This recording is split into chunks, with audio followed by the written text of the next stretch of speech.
la D23 a été riche en rebondissements, notamment du côté de Pixar, avec de nombreuses annonces, que ce soit Elio en 2025 ou Hoppers en 2026, suivi de Toy Story 5, qui, je vous le rappelle, et ça c'est fou, sortira à 2 semaines d'intervalle de Shrek 5.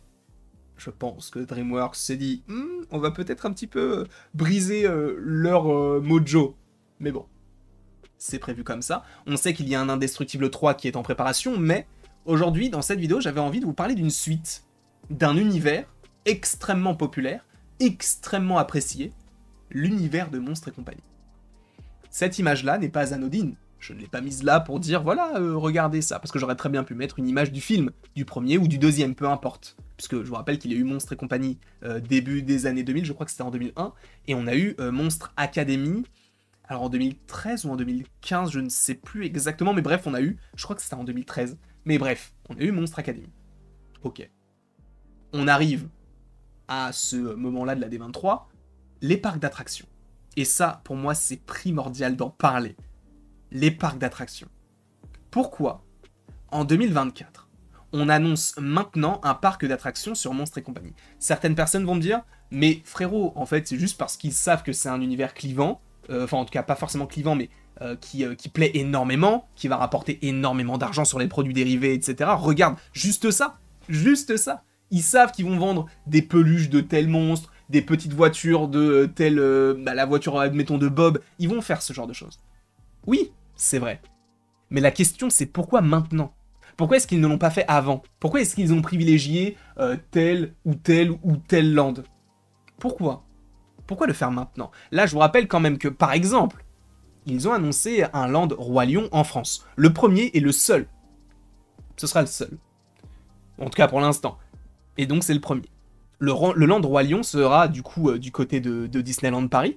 Très cool, très cool. Et donc, il n'y aura pas de land de Star Wars. Mais pourquoi le faire maintenant? Peut-être parce qu'il y a Mufasa qui va sortir bientôt. Peut-être parce qu'ils ont prévu de faire de nouveaux films sur ce genre de projet, parce qu'ils savent que le premier a fait 1,6 milliard de dollars. Ça compte. Ça compte. Et le merchandising, ça compte aussi. Je vous rappelle quand même que les films Cars n'ont pas beaucoup marché en vrai au niveau du box-office. Mais pourquoi est-ce qu'ils en ont fait 3?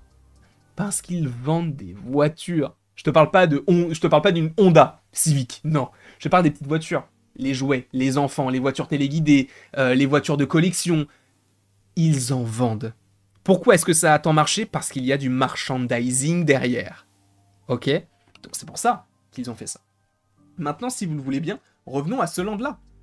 On fait du merchandising autour de Monstres et compagnie, mais le dernier film est sorti maintenant il y a 11 ans, mais d'ici à ce que ça sorte, peut-être il y a 15, 16, 17 ans. C'est une folie, on est d'accord. Je pense que ce land, en fait, va tout simplement, avec la volonté du studio et, évidemment, de Bob Iger, donc le patron de Disney avec un grand D, de faire des suites. Je vous rappelle quand même que Les Indestructibles 3 est prévu. Monstres et compagnie 2 ou 3, supposément, serait prévu, notamment selon certaines rumeurs. On te parle même d'un Monde de Nemo 3, qui pourrait, je pense, à titre personnel, s'appeler le Monde de Marin, mais bref. On a toutes ces idées-là, qui sont mises en place avec des suites, qui seront entrecoupées, donc, de programmes originaux. C'est ce qui fait aussi la force de Pixar.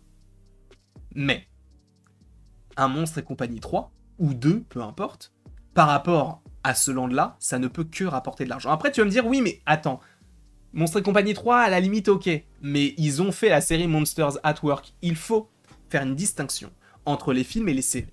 Ce n'est pas comme le MCU. En soi, c'est peut-être connecté, mais dans une certaine mesure, il faut préciser quelque chose.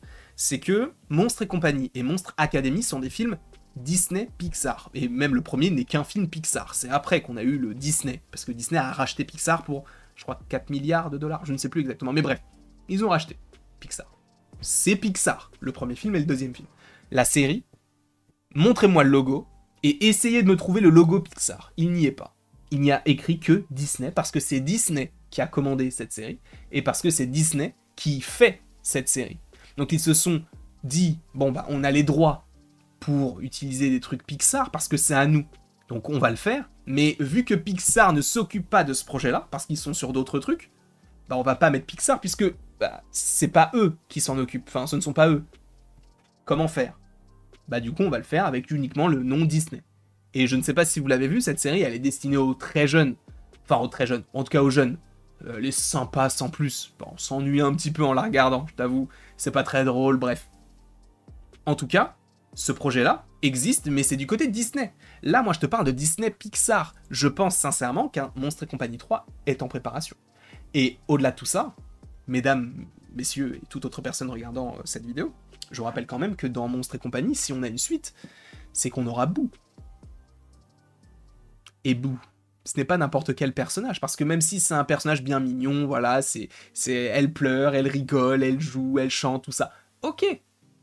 Mais ça reste un atout marketing de dingue pour Pixar, et on en revient toujours à ça, ce marketing.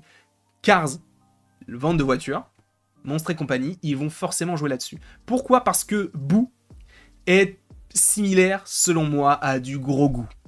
Similaire à du Porg. Similaire à du BB-8. Et similaire à plein d'autres personnages Disney. Admettons le cochon dans Vaiana, ou le coq, enfin bref, des petits animaux comme ça. Des petits personnages bien mignons. Ça fait vendre, en fait. Parce que les gens vont vouloir les avoir en peluche, en casquette, en figurine, en pop, en ce que vous voulez, en chaussons, en peignoir, ce que vous voulez. C'est mignon, donc ça fait vendre. Et d'ailleurs, Illumination, par exemple, l'a très bien compris. Pourquoi est-ce que les enfants ne grandissent jamais? Parce qu'ils savent qu'Agnès, c'est la touche un peu mignonne, et c'est pour ça aussi que les gens vont aller voir le film. Et là, c'est la même chose. Là, en vrai, s'ils font une Boo adulte, je vois pas l'intérêt. Ou une Boo, peut-être qui aurait 5-6 ans, et encore, enfin, c'est pas forcément intéressant, il faut qu'elle reste une enfant. Même si elle peut évoluer, hein, bien sûr, comme ils l'ont fait avec Andy. Mais, en tout cas, Boo est un argument marketing, en fait.